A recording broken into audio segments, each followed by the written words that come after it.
C'est bon? Ok. Alors, bonjour mes amis.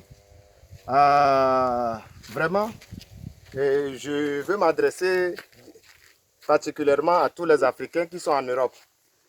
Alors, rester en Europe, ça ne veut pas dire que vous oubliez les réalités de l'Afrique. Est-ce que vous me voyez? C'est ça que les gens font chaque jour. Plus de 90% sont dans ce secteur-là. Ça, les maçons, les Zemi-Djaman.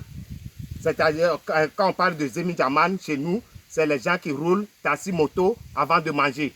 Nos mamans, nos parents, tout le monde, c'est dans ce secteur. C'est chaque jour que tu dois sortir. Aller faire ça et revenir à la maison peut-être pour gagner 1000 francs pour nourrir ta famille. Si vous pensez que les mesures drastiques de l'Europe, c'est bon pour toute l'humanité pour pouvoir tuer coronavirus, vous devez penser 2 fois sur ce que vous envoyez sur les nets et ce que vous publiez et les décisions que vous demandez à nos États de prendre. Ces décisions-là ne sont pas des décisions pour les Africains. Alors, mes parents qui sont dans des villages, et c'est le moment même d'aller au champ cultiver, maintenant vous voulez arrêter. Disons que tout le monde doit appliquer les mêmes mesures que les Européens, les Chinois, ils ont pris pour pouvoir vaincre le coronavirus. Donc tout le monde doit être dans le même sens. Ce n'est pas normal. Le secteur tertiaire en Afrique, c'est ça qui prévaut sur tout. On ne connaît même pas combien nous sommes en Afrique. Ok. Et donc, s'il y a des mesures pour pouvoir lutter contre le coronavirus, vous devez réfléchir et faire des vidéos qui ont trait à la réalité de l'Afrique. Alors, fermer un marché en Afrique, c'est tuer toute la population. Ça, tout le monde va mourir plus que ce que le virus va faire. Alors, ça, je ne le dis pas parce que je veux que les gens participent ou bien sont des vecteurs de la maladie.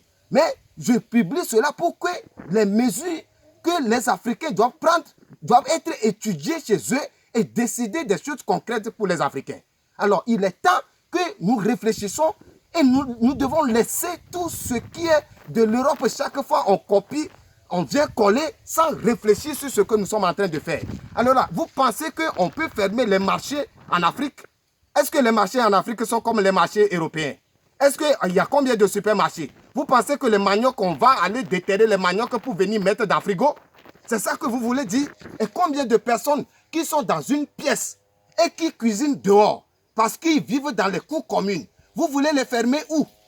Alors, nous sommes où? Et chaque fois, on crie et on insulte nos gouvernements parce qu'ils ne prennent pas des mesures drastiques comme l'Europe. L'Afrique va mourir, tout le monde est dans ce sens et puis on insulte de gauche à droite sans réfléchir et sans dire quelque chose de concret. Hier, j'ai lu les ajournements que OMS avait fait, que non, AI ne tue pas la maladie, le soleil ne tue pas la maladie, la chaleur ne tue pas la maladie. On s'en fout. Et après, on fait quoi? Qu'est-ce que OMS, pour le moment, il dit comme message d'espoir pour la population à l'avenir? Alors, ce n'est pas chaque jour on nous tue psychologiquement et puis on va rester dans le sens là. Alors, nous devons comprendre qu'en Afrique, il faut étudier d'autres mesures. Ce que nous pouvons faire pour qu'on ne va pas tuer ni la population, mais essayer de trouver des moyens pour contrecarrer la maladie. Mais on ne doit pas rester dans le même sens que tout le monde parce que l'Europe a fermé les frontières. Donc nous aussi en Afrique, on va fermer les frontières alors que nos maisons n'ont même pas de porte. Maintenant, on ferme la frontière pourquoi? Pour aller où? Dans des forêts? Même dans la forêt, il y a combien de personnes qui vont rester à 1 mètre de distance en restant dans la forêt? Alors soyons vraiment des gens concrets et réfléchissons surtout les Africains qui sont un peu partout et ils pensent que c'est fini parce qu'ils sont en Europe, en Asie, aux États-Unis. Donc les mesures là-bas, c'est ça qui convient pour tout le monde. Ce n'est pas la même chose chez nous ici en Afrique. On doit réfléchir sur ce que nous sommes en train de dire et ce qu'on doit faire. On ne peut pas fermer les marchés, on ne peut pas fermer les boutiques. Chez nous, ici, ça n'existe pas. On ne peut pas renvoyer les gens de rester à la maison parce que la population, ils mangent journalièrement. Donc, c'est ce qu'ils gagnent, c'est ça qu'ils mangent. Donc, il n'y a pas de gouvernement en Afrique qui va nous dire il connaît 100% le nombre de sa population et il va envoyer à manger à toutes ces populations-là. Ça n'existe pas. Donc, réfléchissons et communiquons vraiment des informations et des idées qui peuvent nous aider. Vous pensez que les gants coûtent combien? 1 euro en Europe, ça fait combien en Afrique? Vous pensez que c'est tout le monde qui a de moyens pour acheter de gants, de cache-nez et remplacer ça à chaque 1 heure de temps? En Afrique, on gagne combien par mois?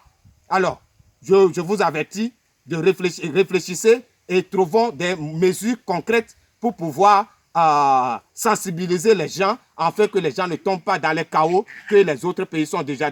Je vous remercie.